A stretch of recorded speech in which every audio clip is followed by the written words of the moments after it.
This week on Cantina Chronicles, Adam and Ben break down the first trailer from the up-and-coming animated series Maul, Shadow Lord. We also investigate Kathleen Kennedy's exit interview with Deadline and try to read the tea leaves and glimpse the future in a galaxy far, far away. Let's go.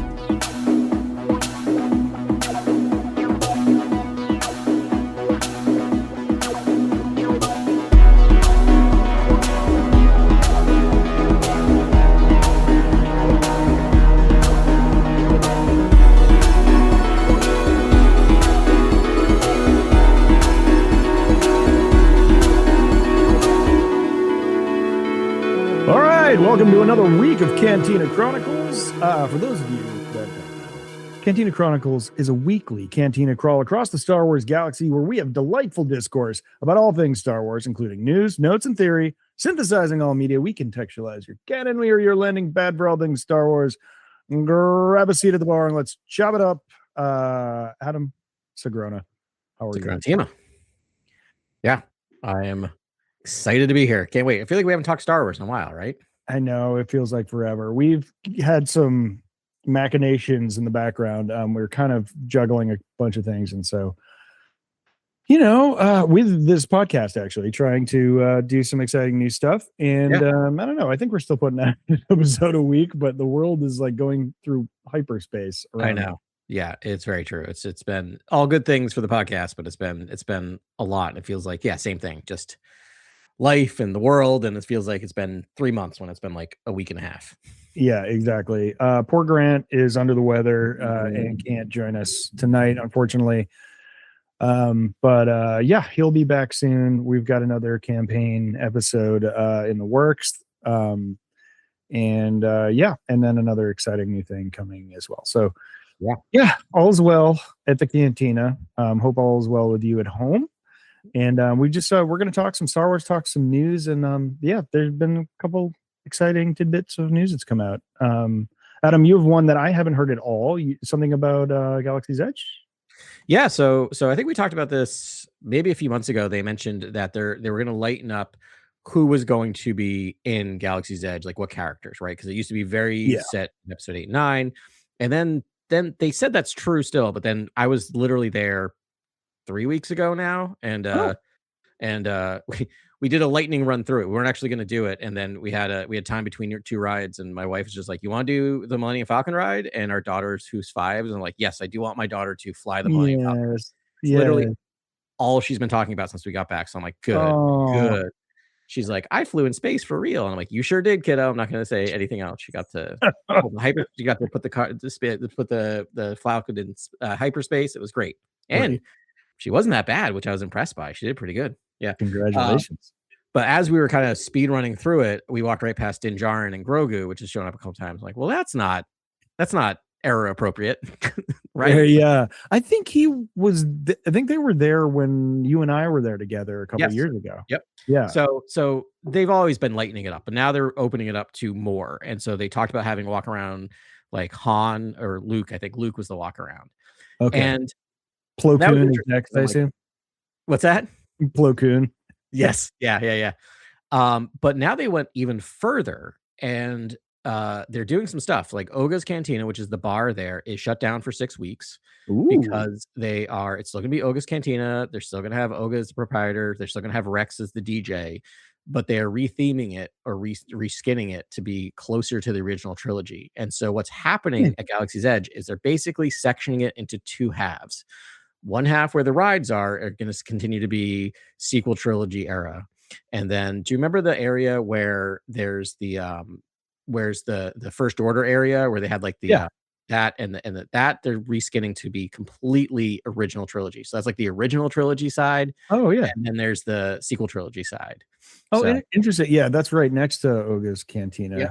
If memory serves right. That was going to be the docking bay to get you onto the Star Cruiser, right? Right. Yeah, that hallway. That's not. I wonder if they're going to use that. Open that they up. Must, because it's just wasted space now. Yeah. So and it's a huge area. Did they ever get the speeder ride going? No. There's still room. There's still room there. I don't know what's going on. Probably I mean, and they're doing a ton of work, especially on the Florida parks. They're doing a ton because they're trying to keep up with Universal. So they have announced a ton of rides. Nothing in Star Wars. My guess is they're going to see how is it going, after this Mid- reskin. Oh yeah, and after the Mandalorian Grogu movie comes up. Yes, and they're redoing the Millennium Falcon ride, right? With that, they're going to have multiple forking pathways that you can do. You're going to have Mandalorian Grogu show up in that ride, so it's going to be even more interactive. But one thing I'll say is we were there and it was still hopping. That side of that park is still extremely busy. Yeah. So I think they might add a ride in once they know what the numbers are. But it's interesting. It's a complete reversal on what they were doing. It's something I've talked about forever. I think everyone was. I'm like, I like the idea, but a theme park doesn't need to be canon. Not everything needs to be canon. Yeah. Yeah, I mean, it's a nice. You know me, I'm very in galaxy focused, and I love it. And I wanted to be like everyone to be cosplaying, including all the guests and like all that. And when I was there, and I really appreciate what they did with their first swing at that, which is just like, oh, this is it. But it'd be nice if they can sort of like you visit Batu at various time periods. I'd love a prequel era, like Batu. Maybe it's like a little more polished, and it's like the I don't know, the architecture is a little different and it's a little more Art Deco. I mean, that's a massive, massive undertaking and like a really kind of hard ask for me to say, but that's cool. That's cool that they're changing. I mean, at least, hey, it's just going to make the next time I go down there all the more fun. I know. I didn't think I need to go down there for a while. And then I was just like, well, because they were retheming it. Maybe I should go down. But I'm like, no, I don't have to. And now I'm like, now they're doing enough that I'm like, oh man, I'm going to be there next January again, aren't I? But we'll sure see. Are. Yeah, I mean, the thing I'll say too is it seems like they're probably going to, as you mentioned, still keep it that the streams won't cross, right? That there'll be very specific sections, which are still keeping it, won't, it's like Battlefield where you suddenly have all these different characters fighting together on a battlefield. Right. Like, I think which which that I do not like. It's no, like, I know. Great. Yeah. And I wonder, part of me is like, well, if this works well, then they just need a prequel area. So you have the prequel, the main, and the original trilogy, and then the sequel trilogy would be kind of fun. So we'll see. I mean, I think they should double the size of that area. And I think it should just be like, and then you can sort of move through the eras and it's all feels like, era specific in each one. That would be awesome. One thing I'll mention is this is only true of Disneyland in California. There's no timeline yet for Disney World, but usually the way this stuff works is they're going to probably finish that up in April. They'll probably fly over everyone who did it suddenly. And suddenly in April, you'll see it shut down in Disney World and start working on it, is my guess. Yeah. So, and on the left coast. Yeah. The best coast, as some people call it. Sure. Right on. That's really cool, man. Yeah. It's been a minute. I no longer have family in Florida. And so I'm kind of cool with not visiting there as much. But now when I go to Florida, I can just focus on what's important, and that's Batu. It's a nice little pocket because we feel the same way visiting our family down there, and you get a nice little area that's just like feels like you're in a little bubble down there, which is nice.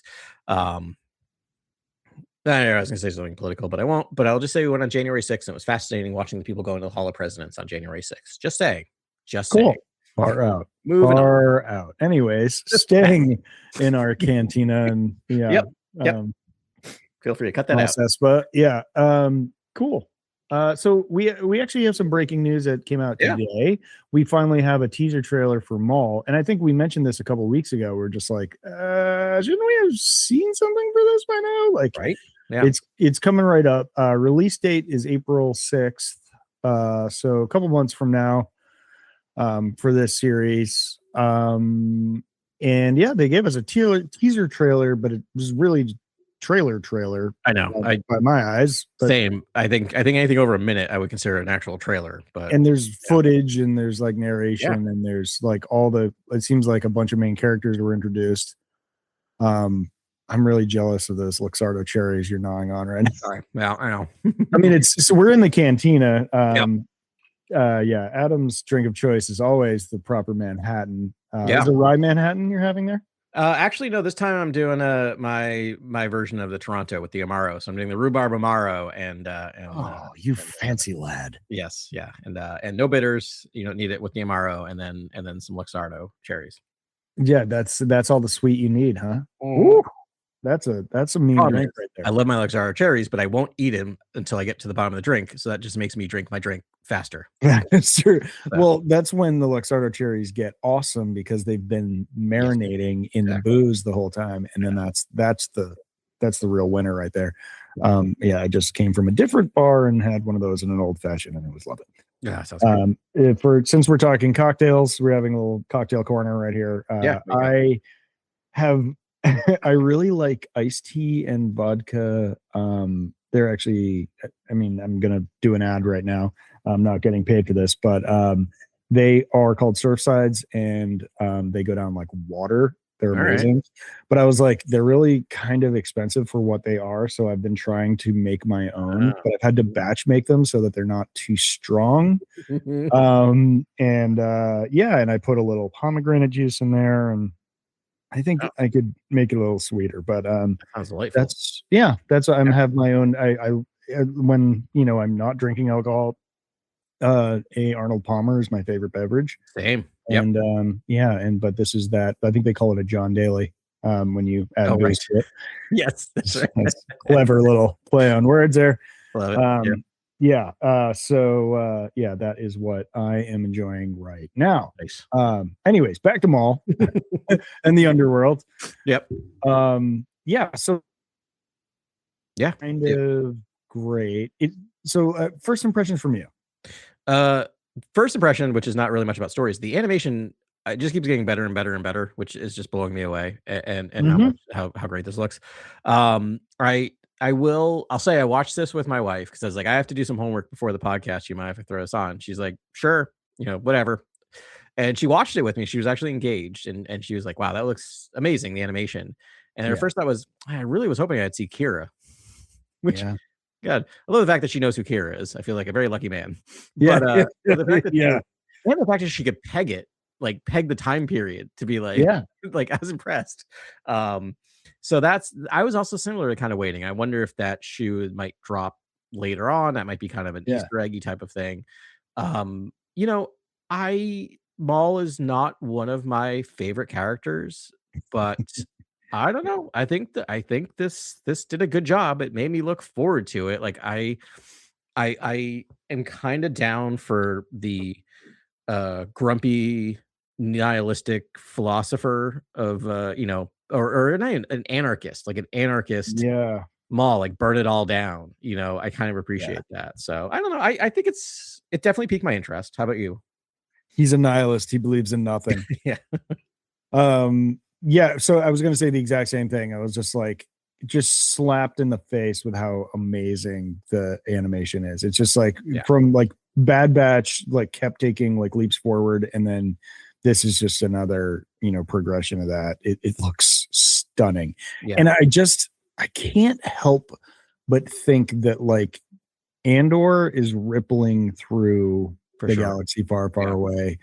And I think a lot of the Star Wars Lucasfilm storytellers that are making things are looking at that and being like, okay, it's now we've got another, pole star to sort of guide towards. And I think it's going to help the storytelling in Star Wars quite a bit. This is like super gritty. The story is like very about like it looks like they're introducing a bunch of characters, a few of which are just sort of like detectives, and they're trying to figure out who this guy is. And it's like it's not all focused on Maul, which is of course they can't do. And so that was exciting. And then the Dork Ben. They're introducing another Jedi in this, another Yeah. sort of a Yeah. wayward escaped Jedi, and it is a female Twi'lek. Yeah. Can you think of any female Twi'leks from EU that might be associated with Darth Maul? Oh, right. What's her name? Yes. I can picture her. Alan? What's that? Talon. Thank you. Darth Talon. Yes. So originally, if you know who That's right. Darth Talon is, shame on you. Yeah. Because it's like it was just kind of a figment. I don't even know if she actually made it into a book. I guess she did. Yeah. I'll Google while you're. I'll look while you're doing that. But yeah, But yeah. she was the original concept art. I think George really wanted Maul to be Darth Talon, Yes. which is a voluptuous female Twi'lek in scantily clad armor with the same like red and black tattoos all over her body, which is Yep. extremely visible. And Yeah. this was going. It's not what we would call politically correct in 2026. I don't even know what the kids are watching these days. Maybe it is, but Who knows? yeah, All I I know don't is know they don't like if you're sex, about that life, so I but don't know if they like. Yeah. yeah, I don't know if they'd like Darth Talon. Yeah. Yeah. But she does not look like Darth Talon. She looks like your, Gen Z Twi'lek, like Jedi.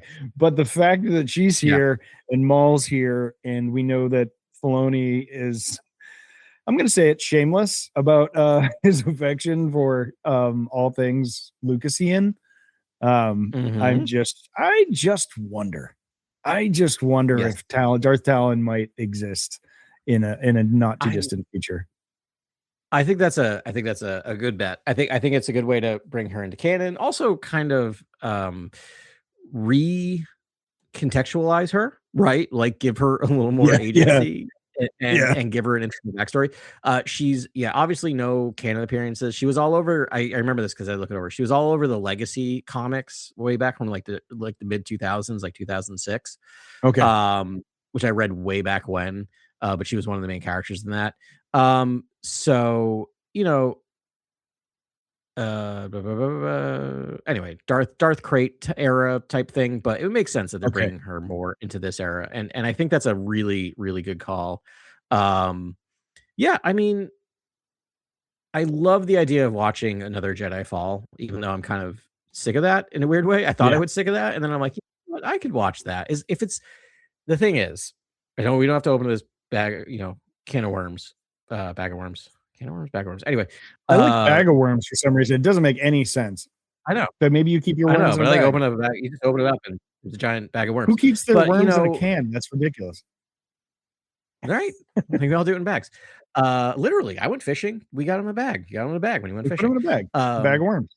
yeah, yeah, exactly. I'm just gonna redo that now. I'm gonna recontextualize it. So anyway, the fall of Anakin Skywalker to me is rushed in the movies. And they're movies, so it's hard to do this. So if you're gonna do this like fall of a character, great, but do it slow, right? Do it over a number of seasons, and I will absolutely watch that. I think that's super fascinating. So that was another thing that I like viscerally felt was I was like, this isn't going to be one season.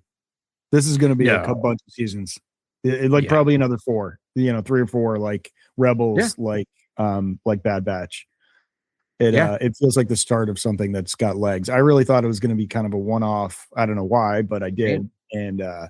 this isn't going to be that, I don't think.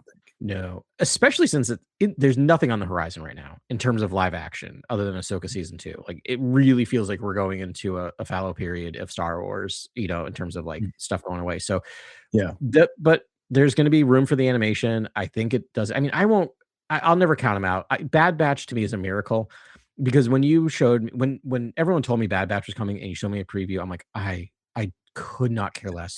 What is this show? Yeah. And it's secretly it's up there for me in Star Wars. Like the storytelling is really, really good in that. And so I'm interested to see what they do with I'm like, here's your challenge. Make me care about Darth Maul. Yeah. Yeah. I mean, I'm still tapped into like like Darth Maul is primal, it's like primal evil, like the look, the horns, the like whole thing is just sort of like it's iconic, it's mythologic, his character is great, and I think viscerally you can't help but look at Darth Maul and be like, that guy's awesome, amazing, amazing character design, right. And so so that's where I'm at, and I'm also I have a goldfish memory, and I'm like, yeah, leg schmegs, he's fine. Yeah. You got right over that. And so and this is a really interesting time period that they get to play around with, and it's like it's underworldy and it can be Andor-y, and it's like we find out sort of what's there are people that mostly they're worried about the Empire, but the underworld and the outlaws are allowed to proliferate, and we can see that here. So yeah, super interesting setting. It's they've done so much with Maul that I don't hate him anymore. Like it's just part of it. I just accept it as being part of my issue. And I hope this can help with this, which it seems like is that Maul very much was treated as, what do you need? We'll make him that. Right. Like he's Yeah. been so all over the map with what he's been in terms of like, we've done this at least 6 times on this podcast where we'll just be like, all right, random. Let's try to figure out Maul's story. Like let's go Yeah. through Yeah. and break it down. Yeah. What happened when? And it's wild. Like it's just wild. And I think this will hopefully contextualize that move from crazy Yeah. Sith to leader of a gangster. Right. It seems to be like doing a job of that. The other thing I'll say is it's wild to me that some of the most adult storytelling seems to be happening in the cartoons and it keeps getting more and more adult in that I don't see any kid character at all present really in this. That's true. Like at Yeah. least you had Omega and Bad Yeah. Batch, and I'm not saying that's a bad thing. It's just fascinating, right? Like Yeah. I would show my child so many more Star Wars movies than I would before I would show her the Bad Batch, or especially before I show her Right. this. Theoretically, we'll have to That's a watch really it. good point. I mean, I think that Jedi character, she looks young. Youngish, yeah. Yeah, and that could be a thing. But yeah, that's a really good point, man. Yeah, that's kind of funny that like you need to go to the animated series to get the more mature Star Wars experience. Like even in the novels, they're pretty pretty dialed back. It's I don't know, they can tackle a lot of issues because it's so cerebral. You're always in the characters' heads or things like that, and that helps. But yeah. I guess the only thing we didn't talk about is the Malik, right? The Malik of it all.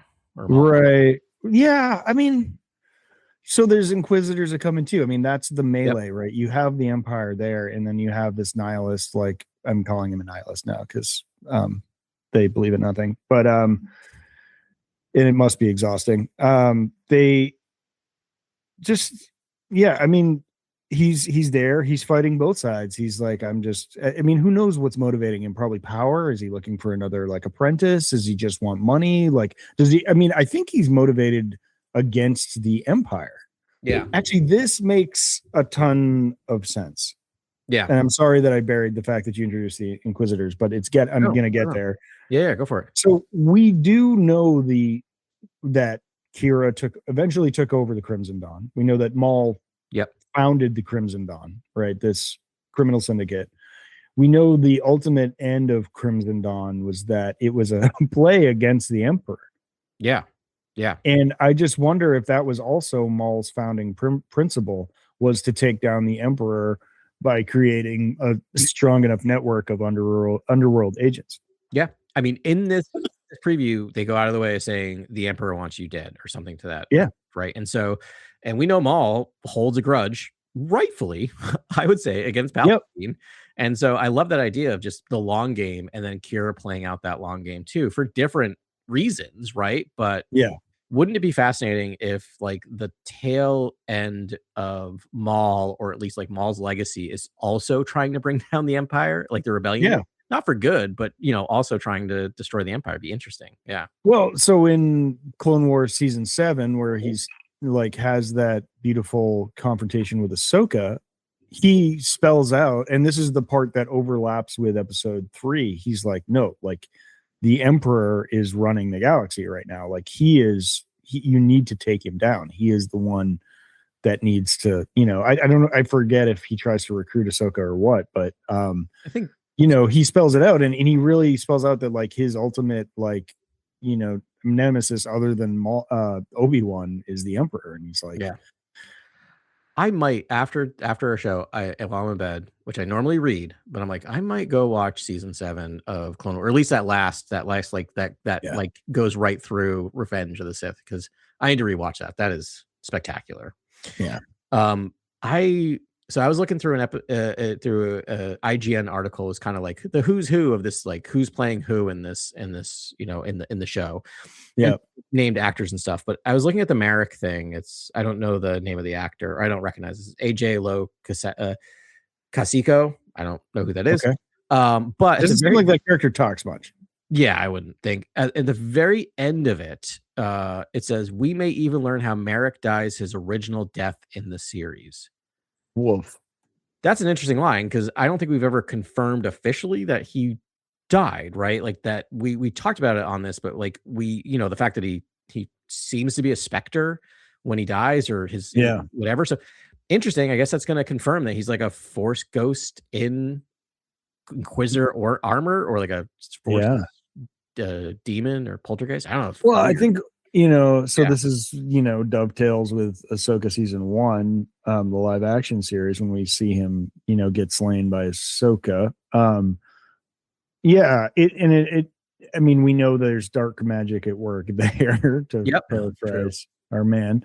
But yeah, I mean, it seems like, all right, this time Thrawn is leveraging witches and their magic, and it seems like, I mean, he's got a army of the undead at his disposal. It's like, why not make a Inquisitor undead as well?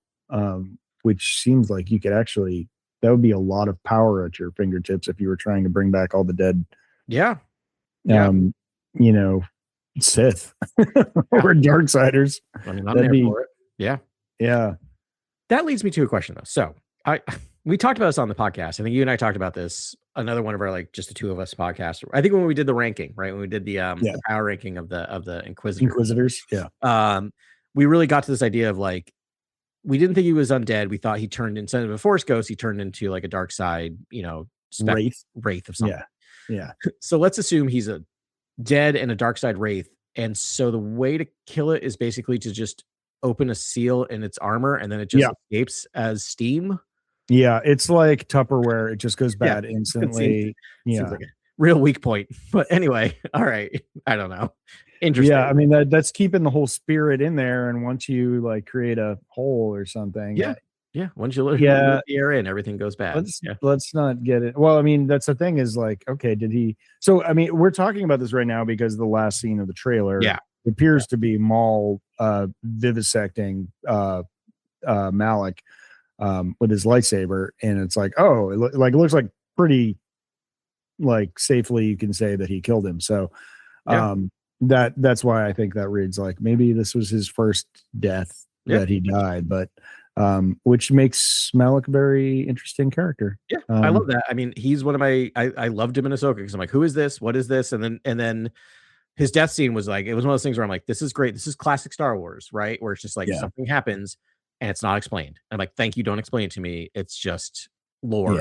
Just, I remember when we were covering that show, I think I talked about that for weeks. Every week I'd be like, yeah, but what about Merrick? Like, can we go back and talk more about Merrick? Like, what the heck happened there? Yeah. So no, I'm really kind of on board for this show. I mean, part of it is we're in a low period of Star Wars content, so it's all we got coming. It's how I feel about like Starfleet Academy right now. I'm like, I love this, but it's because it's the only Star Trek thing coming out right now. And I don't know if it's good or versus it's the only thing. But it looks amazing.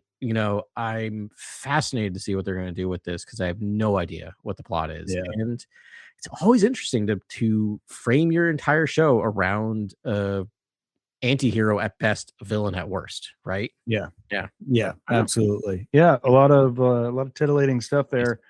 Also, sorry, I know you're about to change subject, but how amazing is they show the fight scene at the very end when he throws the lightsaber, takes down the troopers, catches it, and blocks the lightsaber. I'm like, that was pretty sick. I'm like, all right. Okay. Yeah, no, and like his introduction was just like him like swirling the lightsaber, and it's his original lightsaber-ish. Yeah, it's dual. But not the one we see when we see Old Master. That's a little bit of it's a different lightsaber design, which is like essentially he reconfigured a Inquisitor's lightsaber. Could it be Eric's lightsaber? Could be. Yeah. Maybe his first lightsaber. Yeah. But he's fighting several Inquisitors. One is the Inquisitor from the Tales of the Jedi series that shows up in the the 6th episode with Ahsoka, and she kills an Inquisitor in an awesome mask. That character is also it's kind of like a Revan type. The 11th. It's the 11th brother. Is that one? There we go. Someone's got his stats up. Yep, 11th brother. So someone Google's fast. So that guy is in there too. And that's pretty fun. So I mean, yeah, there's a lot of good stuff in here, and it's now that we're talking about it, it's opening up a lot of really interesting ideas to me. So I'm sure we'll talk about it more as we go forward. It's great. So I love being a Star Wars fan, because you start out with something where you show me the Inquisitors, and if you went back to me, was it 15 years ago, and showed me Inquisitors, I was like, this is dumb. I don't like this. I hate this. And then 15 years later, I'm like, let's talk about all the Inquisitors and how cool they are. Yeah, you and said you watched it. Yeah. Awesome. Well, okay, so there's another thing. So we did talk in our last episode that we felt pretty confident about the rumor that Kathleen was indeed stepping down, and it turns out that rumor was true. Yeah. And so Kathleen Kennedy gave an exit interview with Deadline, which I think Deadline's like the only place she's been interviewing lately. At least the last couple interviews have come through there. So she has a relationship, but it's her talking about it. So I just, kind of wanted to put a bow on the other thing, because she did say some interesting things in this interview. Was there anything that jumped out to you, Adam? We had a pretty extensive chat on text between the three of us. It's fascinating. There's a lot in here, and I'm impressed with how candid it is. Like the fact that, they asked some questions, she gave some answers where she could have just deflected, and she's like, no, I'll talk about it. One of the things I think is interesting is, and I think it's important to get out there, is that this was not a snap decision. This decision was made, it sounded like 2 years ago. Like she's been working on the exit plan for 2 years. So it's not like oh no, things are going bad, I'm leaving or I'm fired. Like this was a clear, thoughtful transition of power. When you look back, it makes so much sense, because if you watch the last 2 years of Filoni, you see Filoni slowly stepping up, doing more and more and more, and it's basically on the job training, right? So I was just fascinated by that, in terms of, I think it's interesting. And then the other thing that stood out to me, and we can take this in any order, but they asked her about like what's still alive, like what movies are going on, what's that, and she gave a rundown of like what's alive, what's dead, what's on hold, and it's fascinating. Like, do you want to go through some of that, or do you want to talk about? Please, if you've got that in front of you, I'd love to be reminded about it, because I read it and it was eye-popping. Yeah. So there's the Mangold, right? The first Jedi, or whatever. It says they wrote an incredible script, but it's definitely breaking the mold and is on hold. Which you can read as dead. Like if it's on hold, it's dead. Like that's just not happening. I mean, we'll see. But it seems like the way she phrased it to me was sort of like he took a big swing, and it might have been too big a swing for her to be comfortable with it. Yeah. And actually, I think as we go on through these notes, it's not like she doesn't have final say. No. Like, Disney has final say. So she makes extremely clear in the next one. Yeah. She says, Taika has turned in a script that I think is hilarious and great. That's awesome. Next sentence, it's not just my decision, especially when I've got a foot out the door. So that sounds like she likes it. It's going to get killed. It sounds like other people don't like it, which is, we'll see. I mean, I'm not a studio exec. I've never done that job. I've never made anything popular. I've made music my entire life, and it's all just sort of fallen by the wayside. It's like I don't know how to make art for the masses. And I'm trying to play devil's advocate here, but on the other hand, it's like, it's Taika Waititi, bro. It's James Mangold, bro. Like, just let them cook. Like, what are if it's a good Star Wars, but it's like a little different, I don't know. I think there's room for that. Star Wars is running scared. I mean, Disney is running scared about Star Wars. It always feels like this to me, because I think they think it should be bigger than it is. I think they think it should be Marvel level, and it's just not going to be. It's going to be big, but it's not going to be Marvel level. And that's kind of driving me nuts, because I'm like, the only way you're going to make this profitable is take risks. Just throw stuff against the wall and see what works. Because like Andor, look at Andor. Andor should have never worked. Star Wars is kind of punk rock, man. Like it was a bunch of indie movies done by a guy that had this vision. It's based around mythology. Like it should be a little edgy and uncomfortable. Yes. Like it. Yeah. And it keeps attracting ex indie directors, which is like use that. Like Ryan Johnson, love him or hate him, he really started out with a vision and started out like Looper and doing some pretty and Brick and doing some really interesting stuff. Taika Waititi, right? Super indie director. James Mangold, not indie director, but started out working on things and working his way up. Steven Soderbergh, I still think of as an indie director in a weird way because he directs in a way like no one else does. Like he is one of the most unique directors out there. And so like you have these people, and I think what happened is, so Dial of Destiny severely underperformed. It bombed hard. I still go to bat for that movie, but it was a giant failure. And I think that makes them nervous about James Mangold, even though he then almost won the Oscar the next year with A Complete Unknown. But like they're all afraid of that last failure, not the last success. Yeah. Taika Waititi has had almost won an Oscar and then had like 2 movies that severely underperformed again. That were smaller films, smaller independent films. And I think they're nervous about him. Like they're just overthinking some of this stuff. Yeah, it's just like you are an indie film company with a big budget. That's what you are. And it's like, if you don't want to spend that money, don't spend the money. Don't spend it. Just be like, sorry, you have $100 million. You have, $75 million. And you need to make a Star Wars in that. And that's what you get. And it's like, that would almost be cooler. It would. Like, okay, you guys get your money and we get this really weird movie. Yeah. Cut the budgets way down. Let them take chances and make some interesting stuff. We don't need it to be, I don't need it to be glossy and shiny, because it's not glossy and shiny. Every other Star Wars movie before Disney. Like, yeah. Well, I mean, the prequels were, I think like there was kind of a precedent set there a little bit. And then they tried to hedge in the sequels, but and everything else, they've been like, well, it needs to, the space needs, space scenes need to look better and all that. But it's like, the biggest. But don't you kind of want a Taika movie to look weird?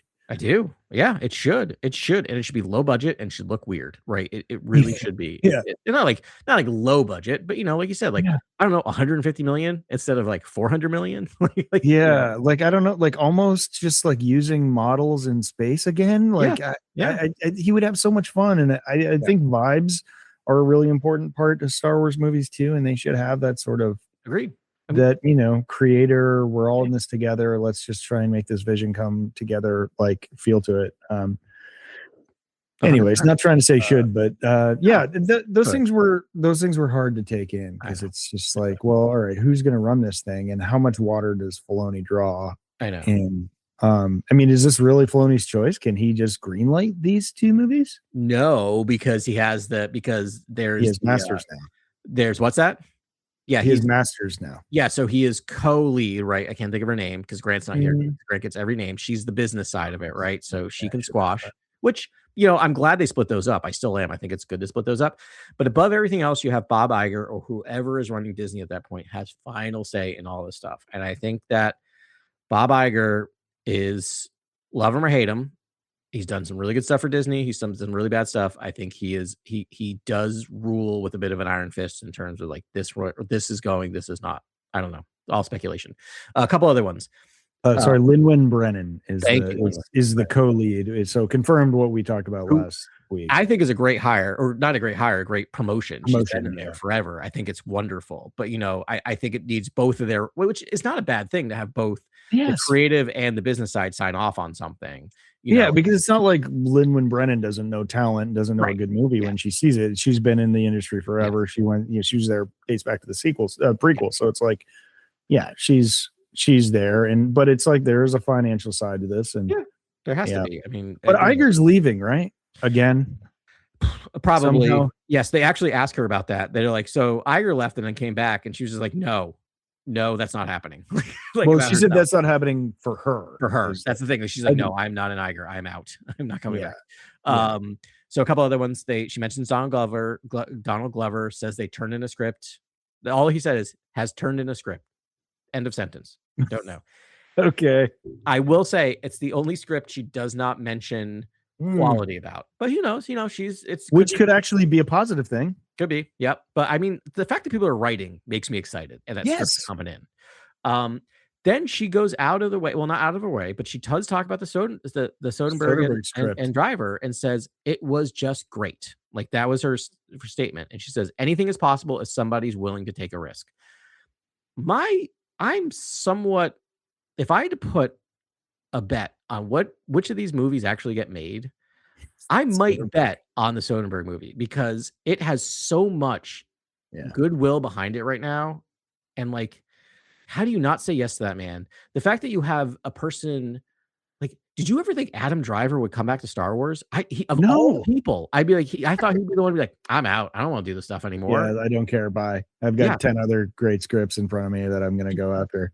If we get like 2 hours of Ben Solo, I am so in, because like that last 15 minutes of him as Ben Solo is one of my favorite parts of him as an actor.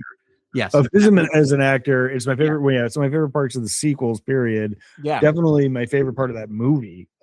Yeah. That's the way that she worded all these things, and it's us looking way too deeply into it. But that's what we do. It's definitely like she's like that was kind of the best of the bunch, and was like super excited about it. And it's just like it's not at the end of the day, it's not her call. It turns out, and that's a bummer, man. I just want to take a quick aside and before we go on in these and just be like, it's if you've ever listened to this podcast, you know I'm like 100% got the back of Kathleen, and I think she really understands George in a way that no one else does, and she understands the IP in a way no one else does. And I've always loved her for organizing the galaxy far, far away. And that did end up in like a controversial sort of retcon of everything, all the EU stuff. But I do think that was what was best for the future of the IP. She understood the fact that it's like, no, this is all going to exist in one timeline, and we need to fit that in. And it can't just be, these random little one-offs. It takes away from the gravity of the galaxy far, far away. So yeah, I just love her, and I trust her implicitly. And if she says something's good, it's good. Yeah.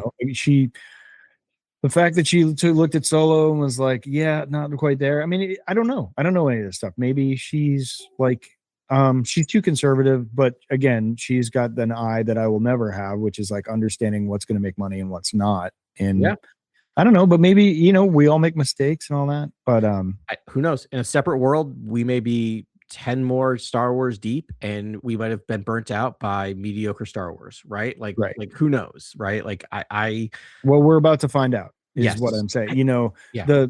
She talks about it as a loud minority, and I'd agree with that. That's just, out for blood, and that minority has been out for her blood specifically, which she didn't talk about, but and she's been a bullet shield for all the other creators in Star Wars, which is hard to do. And I'm just so happy for her and her movie lovers everywhere that she gets to go and just produce movies now. Yeah, it's not like she's retiring. She's going to go out to produce some of the biggest films ever made. I'm right. Heavy wears the crown. Like she didn't get into the movies to be like, getting emails from her bosses about how, racist and sexist the internet is being about a certain movie. Like, that's not what she was into. Like, she wants to create, like, delightful movies. And she's like genre changing, like history making films. If you look at her hit rate, it's wild. The films. And I mean, obviously we're from a certain age demographic, but it's like E.T., Back to the Future. Like it just, the movies they go on and on and on. And they mentioned, so this is a deadline. If you just write like Google, like Kathleen Kennedy deadline, and I suggest you do, you're going to get all this information. There. And it's a great interview, and there's a lot of good stuff. And the author is many times repeats her resume. Yes. Back to her, like lists all the movies, which I would just be like, that's he's like, I feel like you kind of got this figured out, but he doesn't pull punches either. No. Like he's, No, I appreciate it. Ask for like, what's the high point? What's the low point? She talks about the high point, and then he's like, and the low, like doesn't let her not say it, All right. Couple more things. Rian Johnson, she has a couple interesting things to say about that, where basically she said, the big thing that coming out of that is she said he got spooked by all the internet backlash, which she actually responded to. I don't know if you see the response to the response, where he was just like, no, I didn't get spooked. That was kind of his response. So clearly the Johnson stuff's dead. And well, she also said he's busy at Netflix, like, which is true. Like he's been making a tons of Knives Out films and stuff. And so how could you not be spooked, man? Like it was a once in a lifetime sort of like perfect storm where it was like, that was the movie where it was like, we had this influx of like Russian disinformation, and Trump's president for the first time, and the hatred, and like America's being divided systematically by like outside agents, and then it's just like, and suddenly this like avalanche of hate towards this wonderful movie comes in. Wow. And it's like, yeah, Well, how could you not be spooked? I couldn't even like know. participate on the internet in that time period. It was so toxic. I almost want to write a history of like the mid 2010s or the 2010s and like use that as the tipping point of the beginning of the culture wars. Doesn't it feel like you go back, like literally The Last Jedi was the start of the culture wars? And I really think it could be engineered by Russia. I think a little bit. Yes, like, we got to hit them where it hurts. It's like they hate the fact that, and I don't, there's other stuff going American on culture is exported around the world, and it's just like that, just like hit us where it hurts the most. And I know. Anyways, Ryan is an excellent filmmaker, and either way, it sounds like he's just, and I wouldn't blame him to not be interested. Well, like, why would I, especially since he's been so successful with the Knives Out movies, he's just like, why would I go back to that? Like, why would I be in that world again? Can't blame him. Unless he, like, he's sitting on a script. He's got an idea somewhere, and it would be great.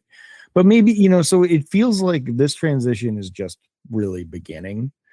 And we know that Kathleen's going to keep producing. She's the producer on Starfighter. Yep. And may come back for the other ones. She's talked about I could produce any or all or none of these. They're upcoming. So the other movies coming up, that is very much there. But I just, I wonder if a lot of these marquee name directors, writers are just like, let's just see what Lucasfilm looks like when it's really Lewin and Dave that are running the show, and are they going to be able to open up? Because Dave is brave, and he is, he's the one that's like, okay, like let's lean into the fact that there is reincarnation for Dark Lords. Yeah, like it's like you've established that somehow Palpatine returned. Okay, well somehow Malik returned. How about that? And like let's go into that and discover it.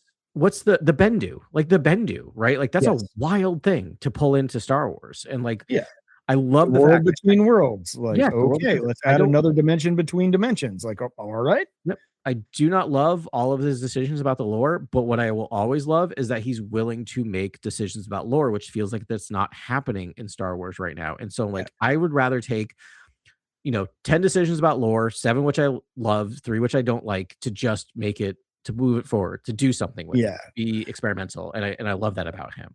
I would say I really like everything he's done. And it's so clear that no one, like, he understands Star Wars in a very unique way. And with complete clarity of what it sort of is. And most Star Wars fans, I think, don't look anywhere near through that lens like he does. He flirts with ideas that make me itchy. Yes. And it's not that he's done anything wrong. Nope. But I'm just like, you're opening the door for ruining everything. And it's like, maybe he's just brave enough to walk that tightrope. And he's like, in his head, he's like, it's not going to be the thing you're worried about it being. But it almost makes me scared of like, yes, the person who creates something, he may be morally and ethically great, but once he loses control of it, you can't control the next person. So I'm so nervous that when he leaves in 10, 15 years, the next person goes on and goes, world between worlds, great. Reset, clunk. And like clunk. It's there. That's when I'm out, bro. That's when I'm just like, okay. Yeah, which is fine. By then I'll just be like, it's someone else's bag at this point. We'll have heirs. I know Charlie and child probably. So we'll be doing this podcast. That'd be amazing. I love it. We should episode 10,000. Yeah. So a couple other quick things that came up. Simon Kinberg was directly asked about that. Read a script. It was very good. Not there. They pretty much upended the story. Had to do a full rewrite. Wait, which one? Oh, that's the Kinberg trilogy. Oh. And he's expected to turn something in March. But I just want to read this full paragraph, because basically then the person asks, are there any other Star Wars films or spinoffs the fan base will never forgive me for overlooking? The answer is no, but then she goes in and kind of summarizes everything. She says, Mangold is really on the back burner, as is Soderbergh. the really on a back burner is telling. Yeah. I think the ones by Taika and Donald are still somewhat alive. That's going to really be up to the new team to figure out. Dave, I know Dave that and Linwen are very much on board with this, what Simon's doing, and that would be a new trilogy. In the timeline of things, that takes you well into the 2030s plus. So Yeah. that's really what's up next. So yeah, so this was one of the things that reverberated with me. It's like this year, so 2026 we have Mando and Grogu. 2027 we have Starfighter.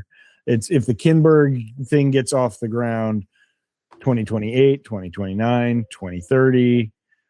Yeah. Yep. Like there, and that's if they make a movie a year, and then you have the Taika and Glover movies that may or may not get off the ground. Yep. Did you just hear that ding come from my computer? I don't know if it came through on your. No, I did not. No.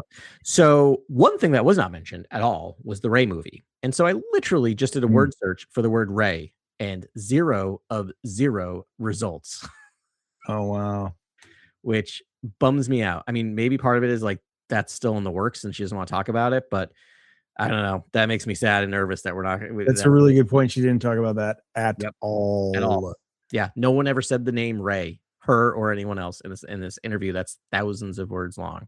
You know what that means to me, buddy? I want to hear it because I'm trying to be optimistic and I think I know what you're going to say, but I need to hear it. Raisin Starfighter. Right. I had that same thought of, it seems conspicuous that that's not mentioned. And I tend to believe in those things of just like, yeah. So I'm hoping that she's going to pop up in Starfighter. And I mean, so that's the other thing. I don't know if you talked about it, if you want to talk about it a bit, but they just towards the beginning, they did talk a lot about Starfighter. Yeah. I mean, you have been, running this. It's been a minute since I've looked at this whole interview, but she seems gung-ho about it. Like all I wanted to say about it was just that like this movie is going to be better than you think it is. Yeah. Yeah. It just is. Never thought I'd be excited about it in terms of like, I like the director. I like Ryan Gosling quite a bit and everyone's there, but I always thought it's similar to Mando and Grogu. I'd just be like, okay, cool. This will be fun. And now I'm like, no, like I'm putting all of my chips on Starfighter in a way I was not expecting. Yeah. If this was gambling, I would be all in on Sean Levy because I just watched the end of Stranger Things and whatever you want to think about that, it's just a cute thing to me, but he directed a couple specific episodes and when I saw his name I definitely paid more attention to it. He directed one of the most complicated episodes of that series, and he did it very sort of in a Christopher Nolan-esque sort of time jump way that was really easy to follow and and great. I just think kind of when we looked at Tony Gilroy, I'm like, well, I love his work. I expect something sort of median out of all of his work. Like if I got something median from Tony Gilroy, I'd be super happy. He found another gear for Star Wars for Andor. And I think Levy's going to do that. I really feel that way. And that's interesting you brought the omission because I missed that. I didn't know. I didn't either. So I was just thinking about, I was looking at like, wait, one film was not talked about at all. I will say about Sean Levy or Levy, I feel like people are underestimating him because he's so overshadowed by Ryan Reynolds, who love him or hate him, he is a black hole in that meaning that if you put him anywhere, he sucks in all of the light, all the light, all the air. Yeah. Yes. If you ever watch the Welcome to Wrexham show, which is wonderful and I love it. It's one of my favorite shows to watch. It's really good. He does, whenever he's there, it is all Ryan Reynolds, and sometimes in a very delightful way and sometimes in a very annoying way. But I feel like everyone gives him too much credit, like gives Ryan Reynolds too much credit, and Sean Levy not enough credit. Right, but we're talking about Ryan Gosling. Right. So that's the thing, is I feel like this is helpful because this is finally he's separated from Ryan Reynolds. I think people are not paying attention to Sean Levy because of that black hole that is. And I don't think people realize his ability to direct, because the amount of credit he's not given for Deadpool and Wolverine kind of blows me away. That movie should not work. It should.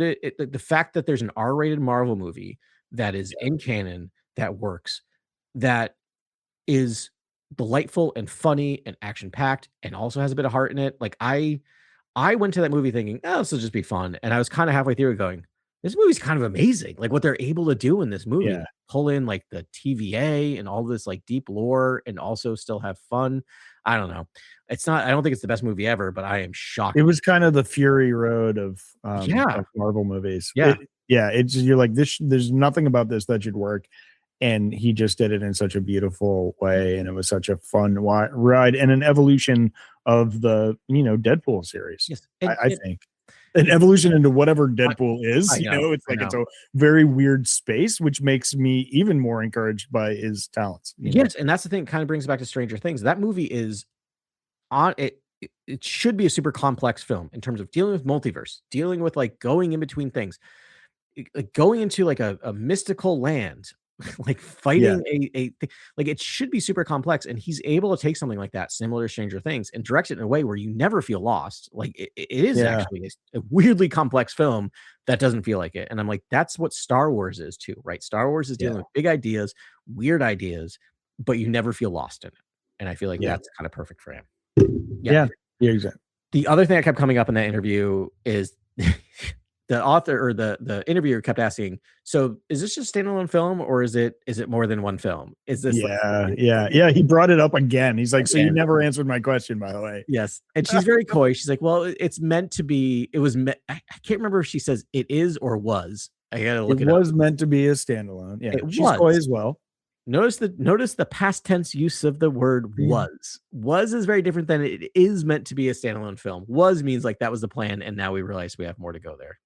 Who knows? Yeah. Yeah, There we go, dude. We've put the pieces together. It's like, again, there's a lot of it's not my problem, it's not my thing anymore. yeah, And I'm not gonna make decisions for Dave in an interview. Like, yeah. and I'm not gonna say anything. She's doing the JJ Abrams, like, there's some mystery boxes here, who knows what's inside. Yeah, Um, I think we have. I think we cracked it. I feel like what happened is Ray got pulled away from I can't we need Grant unless you can remember it. The Charmin Charmaine Obey. Obaid. Yeah, This is the most ignorant part of, like, I know. like I work with Italian people, and when they slaughter names, it sounds so beautiful. Right? And then when Americans slaughter names, it's just like straight ignorance. I know it sounds ignorant, right? It sounds ignorant and racist whenever I get a name wrong. And I'm Yeah. like, oh, I'm really trying. Obaid Shinoy. Chinoy, there you go. I'm wondering if it got kind of under the radar because of what we're talking about, pulled away from her and given to Sean Levy in terms of just like maybe this is a backdoor pilot into Yeah. a story, right? The Jedi Academy story. Maybe she just didn't get the right writer on there. I mean, like, she was really going to be the director, right? So Yeah, she like, was only a director. She didn't have story credit. I think yeah, it's not the her. Stephen Merchant thing really blew up in their faces. I think they were hurting from that. That really smarted, I feel What like. was the Stephen Merchant thing? So he was the one that was writing it, right? The guy who did Oh, okay. did Peaky Blinders and was just like, yeah, I wrote a thing on a plane. They didn't like it. By the way, I quit. And now I'm doing Peaky Blinders, the movie. Like, I feel like Yeah. they felt like they got really the shaft by him. If you read Under the Radar, I feel like Yeah. they were sold a bit of bill of goods with him a little bit. Yeah, they Lucasfilm, and this is going to be probably the major challenge of Dave and Lewin, is like, they need to bring people in and be like, yeah, this is the journey. If you want to make a Star Wars, there's going to be rough edits. Yeah. And, there's a lot of voices in this room, but you have an opportunity to make this really special thing. And we're trying to give you more license, and we're here in your corner. And, so it's like, if Iger's leaving, like, they're like, who's the next person? Right. Like, Right. what's their ideology? And it's like, at what point are billionaires going to realize that capitalist profit motivations is like so moldy right now and so old and so stupid? And it's like, why don't you just make a beautiful thing to make a beautiful thing for the people? Yep. Like, why not just try and make something beautiful and not make all these decisions entirely motivated on profit? You're going to make profit. How much money do you need? Do you know what's weirdly doing that right now? The movie The Rip. Have you heard about the movie The Rip? Well, I've heard about it. I live in Boston, so Yeah. there's billboards all over my town with Matt Damon and Ben Affleck's face all over it. I know. Do you know what's special about that film? It's just a quick side note, which I think might lead into Star Wars, is that they negotiated with Netflix that they actually got access to the viewer numbers, and in their contract is if you hit a certain viewer number, they get bonuses, and so does everyone who works with them. So what they've actually worked on is creating what they called and referred to as the middle class movie, which are the movies that only have a $30 to $50 million budget, which have gone completely away. Yeah. And that thing's a hit. And so what I think we're actually see is these mid budget movies coming back. And I'm like, part of me is like, just do that with Star Wars. Like if Disney can take a note and say like, not everything has to be $1 billion. Some things can just be like $250 million and we're golden, right? Like that's if you find something like, like Rise of Skywalker should have been a $250 million movie, but it's like, and the other ones, again, that's what it is. And credit to Damon and Affleck, because I don't know what the last movie they made together was, but I saw behind the scenes, and this is like they did essentially every person who worked on that movie was a shareholder. Yes. And they took less money, and they're just sort of like, if the more money this movie makes, the more we all make. Everybody that's involved in making this. I mean, Damon was on Conan and told an interview. It was an interesting interview of just they still seem to remember their roots of like going to be extras and doing that work and kind of working there. And love them or hate them, they got some baggage with them. That's walking the walk, man. They play these like blue collar roles all the time, and it's like that is I grew up middle class. My family. All of my extended family, they're either teachers or nurses. Like that's the whole family. Except for me. And then, they just, I love that. And I love that they did that. So the only thing I saw was like, there was a Damon quote that was like, he's like, they make us retell the plot of the movie 5 times over the course of the movie because people are all on devices now and they don't pay enough attention. Yes. He said the unsaid thing. He said the thing that I love him for this, because everyone's been talking about this for 2 years, which Netflix has under the radar told all of the creators that we are a second screen business, which means everything made has to be understood, assuming that the person is on a second screen. And whenever I watch a Netflix thing, Carly and I get so frustrated because we're like, why are you telling us this? This just happened 30 seconds ago. And I'm just like, cannot watch things on Netflix. Death by Lightning was great, and that seemed to be one that avoided it. But there's certain ones that avoid it, but like it is rough. And I'm glad he finally called them out and said, like, no, this is actually a mandate. They actually are saying this to us. It needs to be out there. We're going to talk about it off air, but this has something to do with our listenership. Our listenership, by the way, is robust and great and steady. Yes. And, but we are not on major outlets. And I think it's for this reason. It's just like, you're expected to pander to this sort of like thing and not do what you expect. And it's like, if you're going to listen to us, we're going to take you on a ride through a lot of ideas and people that, it's a lot of stuff, and it's not a spoon-fed thing. We're riffing here. It's free jazz and we're drinking. Exactly. To bring it back to Ray to a second, unless you want to say more about Matt Damon. Nope. No, I'm sorry to do that. Yeah, no, weird tangent. I brought it up. That was on me. I was gonna say, I don't know what the Kinberg trilogy is, but you cannot move forward without telling a new Jedi Academy story. And this is what's making me itch and anxious in terms of like, it's Star Wars. Jedi have to be at the center of the story somewhere. Like, I don't know. So yeah, and the fact that she was like, it's there. He's about to do a little rewrite. He got some notes. He got a round of notes. He's gonna redo those notes, which is like, that's a very procedural thing. I work in video production. Those things you always expect at least 3 rounds of notes. It's just going to happen, and it's probably going to be 5, could be 10, 12, like, and it's a Star Wars, right? So that's nothing to be alarmed about, nothing to see here. How are you? But I'm worried.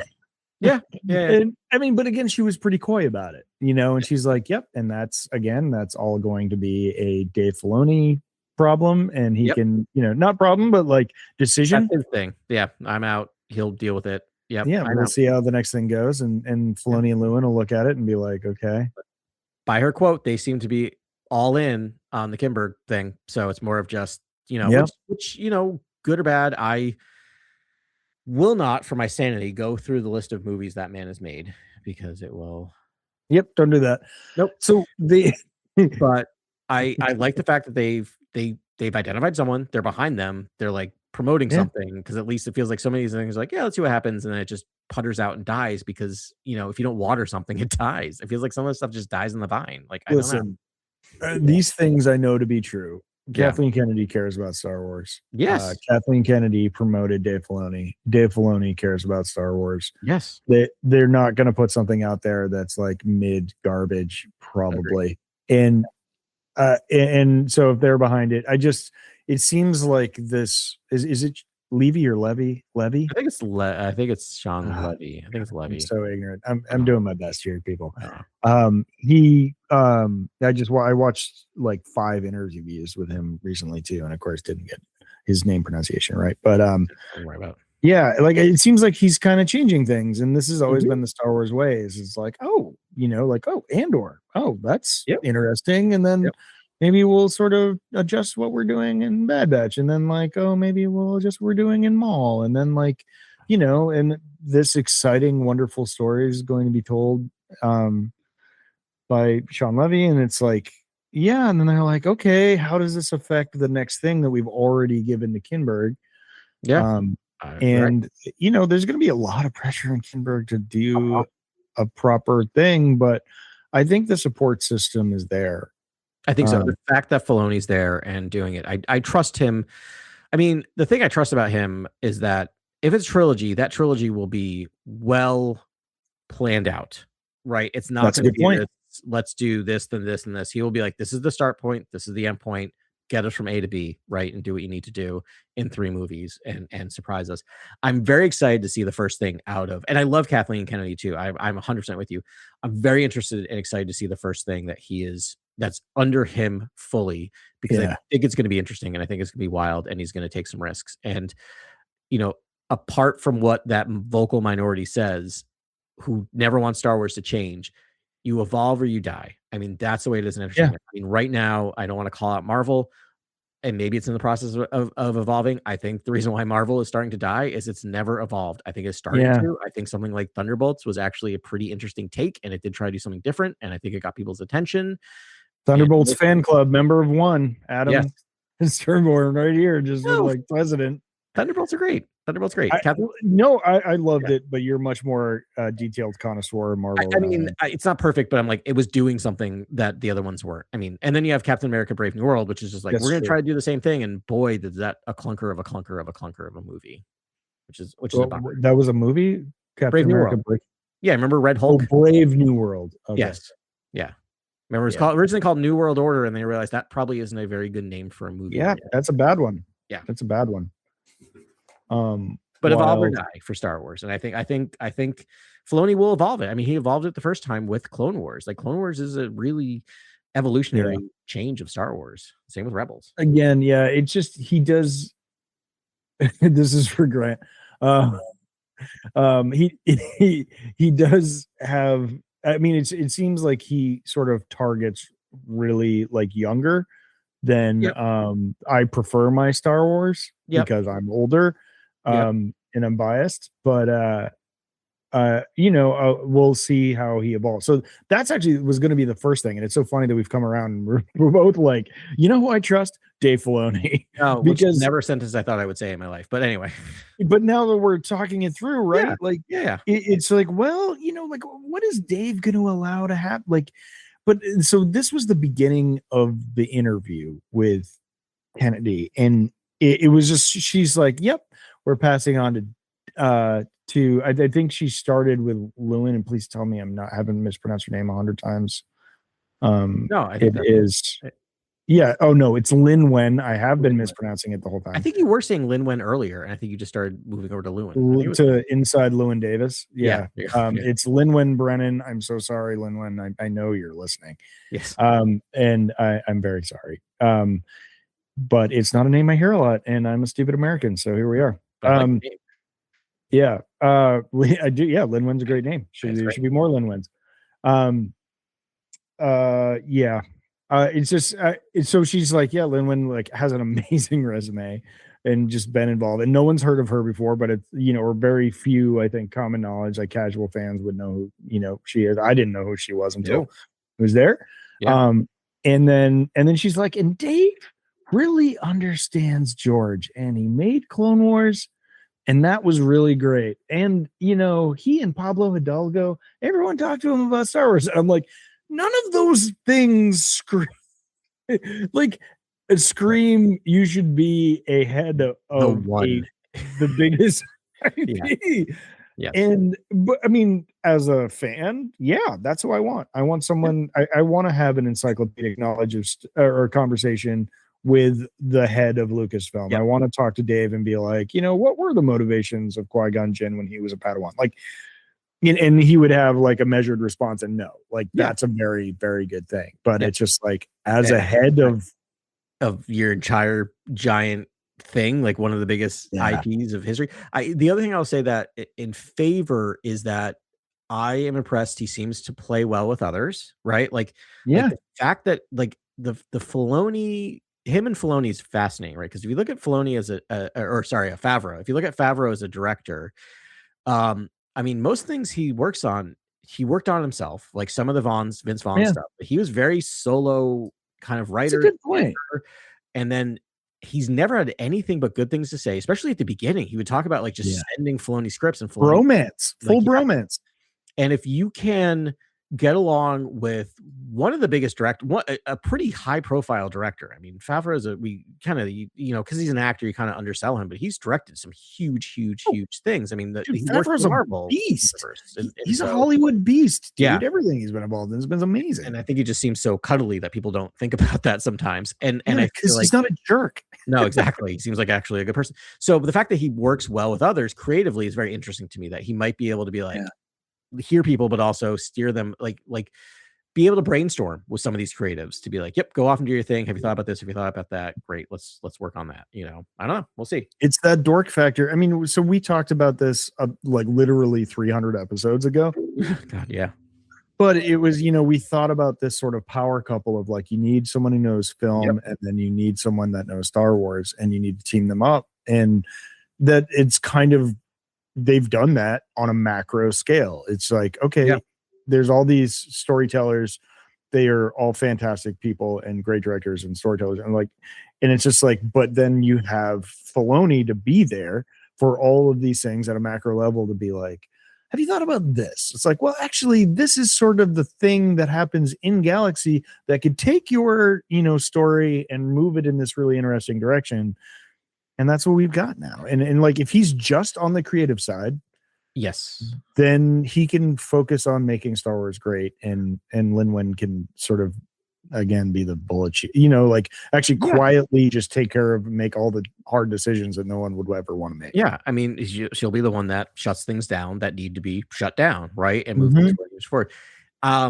This may come across as damning with faint praise when it comes to Filoni, but part of me is excited of this role because he's going to be part of the creative team without necessarily being a creator, right? Meaning that this will probably make it so he's not going to be able to write and direct things, which he's Pablo Hidalgo with power. Yeah, and story and storytelling ability, right? Pablo Hidalgo, I think, is great about the Keeper of the Lore. I don't know what his ability is to craft stories, right? And he's very good at crafting Lucasian stories, right? And he's really good at that. He gets Lucasian storytelling. He knows the hero's journey. He understands all that stuff. He really seems to get at the core of Star Wars while still being able to do new stuff. I was not blown away by Ahsoka with his directing style and his writing style at that level, but I love him as a creative. So maybe him being in this kind of, I will shepherd the people who are writing, directing, kind of makes me very excited for that reason.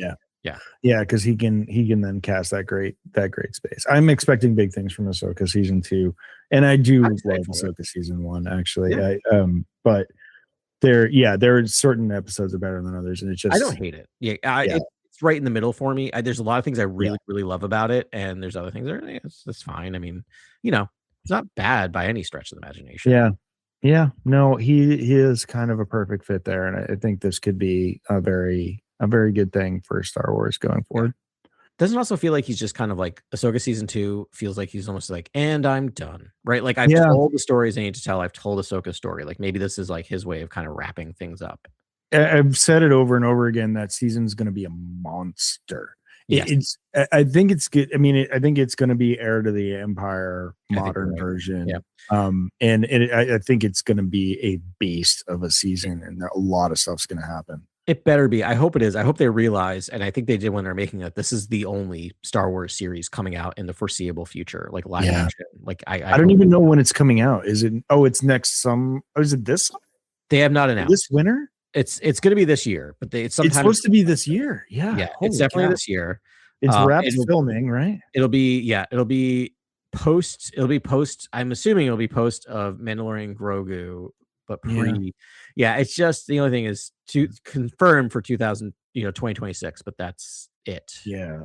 So that's the other part we didn't talk about in this interview, which apparently we have now taken apart line by line.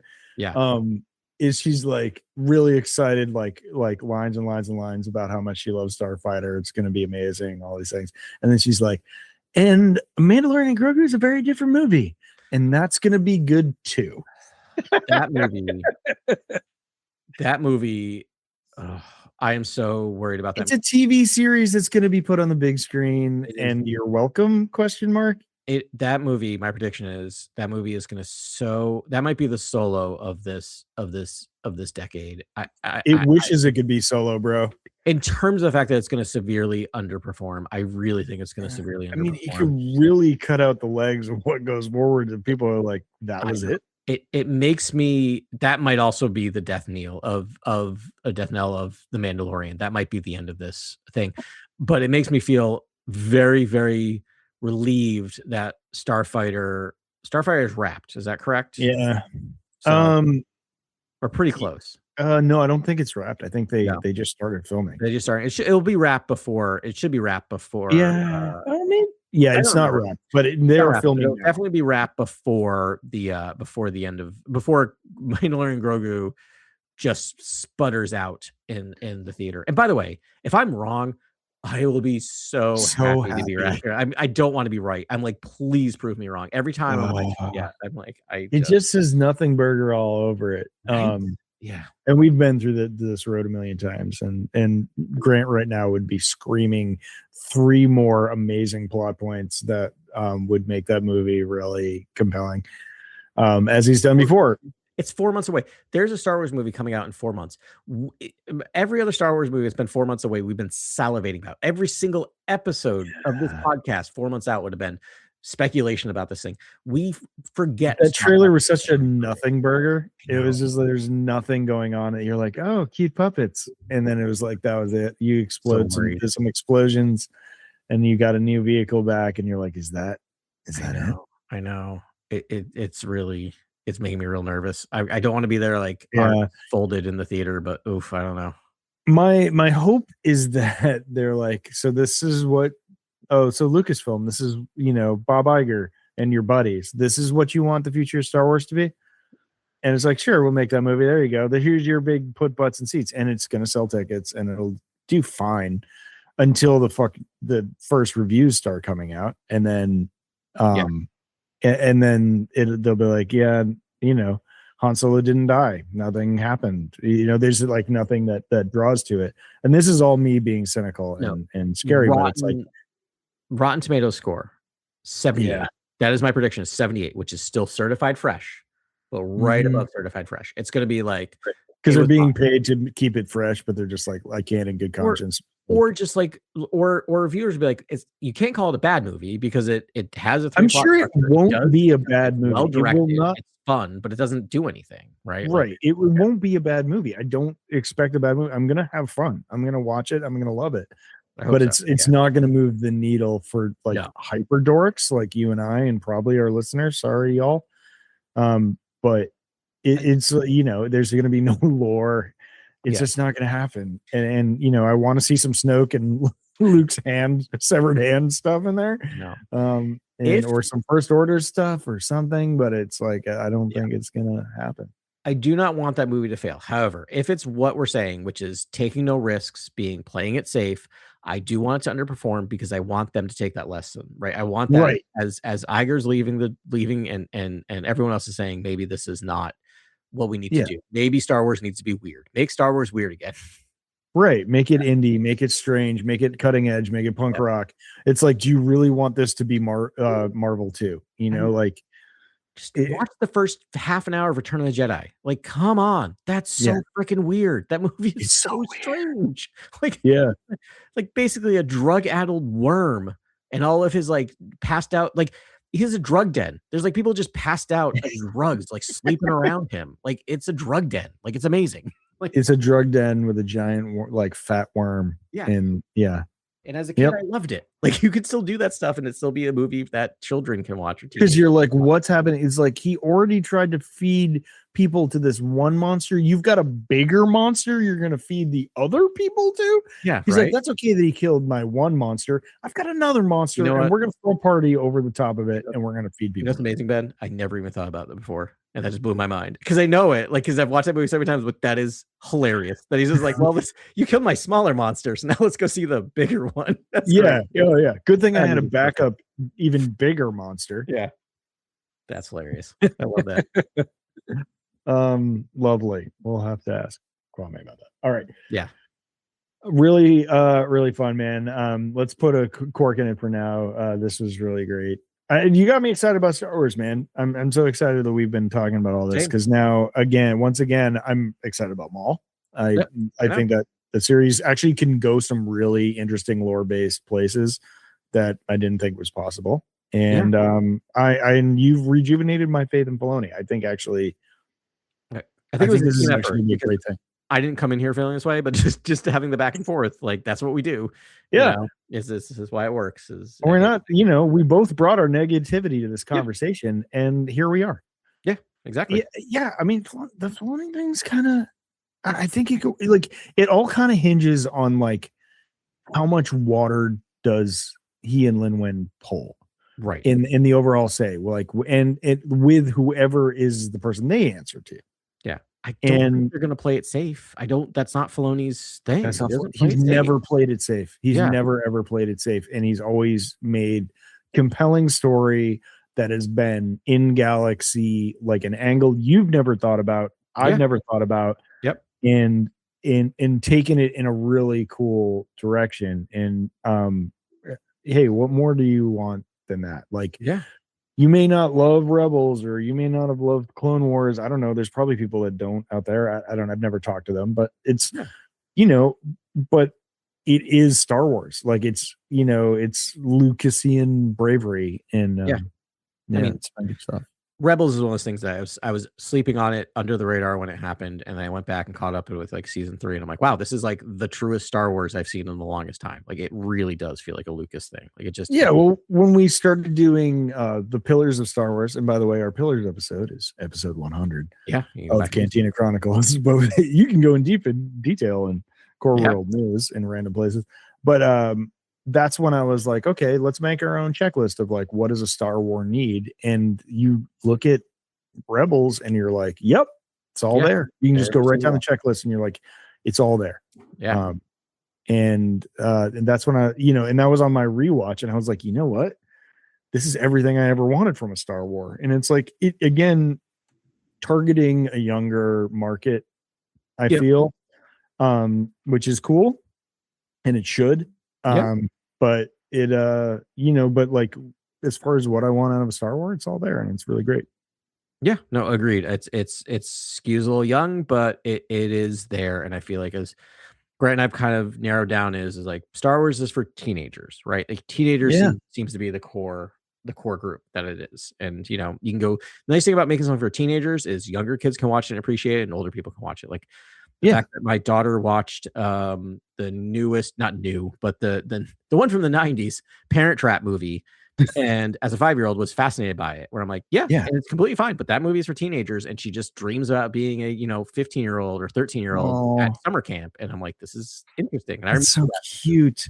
Right? Yeah, there's definitely something there, because at least in American media, it's always just like teenagers define pop culture. Yeah. And I think that's probably now with the internet and like global personalities, whatever, it's like that. I think it's true globally. It's just for some reason, like teenagers guide pop culture, and they're aliens to me. Sure. But The reason why you and I Yeah. and Grant and other people, a lot of boys, but other people as well, of a certain age, watched, even at 5 or 6, watched Star Wars and wanted to be Luke Skywalker, right? He was a teenager that Yeah.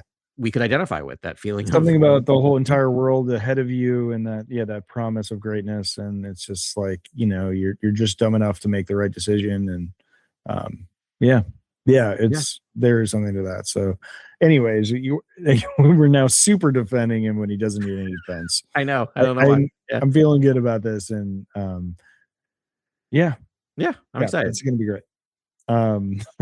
Sorry to put such an awkward bow at the end of this, but this has been a really fun conversation. I'm just taking a moment to reflect. Yeah. So yeah, a lot of fun things on the horizon for us. I think we're definitely gonna dip way into comics, because they're fantastic and they're coming out regularly. I was looking at, if you're curious, I was looking at the spreadsheet. We have 1, 2, 3, 4, 5, 6, 7, 8, 9. We have 9 different finished storylines we could do. So we got content. Yeah. So if you're people that care about the comics and listen to us, I'm sorry. We've been trying to do it in an arc to try to really talk about the whole story, which is kind of what concerns us. But I think we might shift back a little more micro. We're gonna put a bow on all these awesome series, and then I think focus on those going forward. And then and then we have a wild card that could be really fun, and then we're gonna keep chugging along with the campaign, which has been a really fun experience, and I hope you're all enjoying. And then we have another book coming out in 2 weeks. Oh, do we? What is the book? It's Outlaws, Low Red Moon. Oh my goodness, oh my goodness. Okay. Yep. That'll be interesting. Yeah. Oh man, that's so great. All right, we're gonna hear Grant's thoughts on that one. Right. Yeah.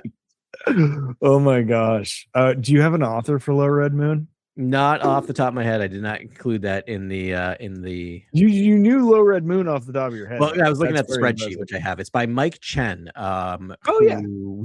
Who's done other stuff, which I appreciate. I can't remember. Yeah, what he. I feel like he was a comic writer. Yeah, maybe he wrote. So he wrote. Oh, Brotherhood was one of the books he wrote. So he wrote 2 things. He wrote. Not. Wait, which one was? Oh, Brotherhood that was the Anakin and Obi-Wan. That book was awesome, and Nemoidia. That was really good. Was awesome. He's really good, and of course, he did a couple of short stories and a couple of from a certain point of views from The Empire Strikes Back. He wrote Disturbance from Empire Strikes Back, and good one. Wikipedia is being annoying because that's what Wikipedia does. Disturbance is focused on Darth Sidious. That's the Darth Sidious one, which was so good. Yeah, that's a heavy hitter. But he's not a comic book author. Nope. Just he's written 2 books, 1 book, 2 short stories, and another book. And then he wrote Brotherhood in Return of the Jedi, which is the Anakin one. Actually, it focuses on Vader. So be interesting. He's good at writing like Jedi. So it'll be interesting to see what he does with and Sith. It'll be interesting to see what he does with a scoundrel. Yeah, exactly. Oh, that's cool, man. Yeah. I'm excited for it. I platinumed that game. I'm proud to say I platinum Outlaws, and I love the heck out of it. I played all the DLCs. I did all I played that game to its completion. Yeah, there's literally nothing else left for me to do in that game. Yeah. I'll have to check the hours on that to see what I spent, but it's a lot, and it's still on my PS5 for some reason. It's just sitting there waiting for a rebirth. But I know I keep deleting stuff to make room for other games, and every time I come to that one, I'm like, I'll just keep it on there. Yeah, it looks awesome. So all right, that'll be cool. Anyways, that was a little preview of what's to come, and we can't wait to talk to you about it. So we'll talk to you next week on Cantina Chronicles. Take care. Thank you for listening to this episode of Cantina Chronicles. Please like and subscribe wherever you listen to this pod. You can reach us at Cantina Chronicles on Instagram or cantinachronicles@gmail.com.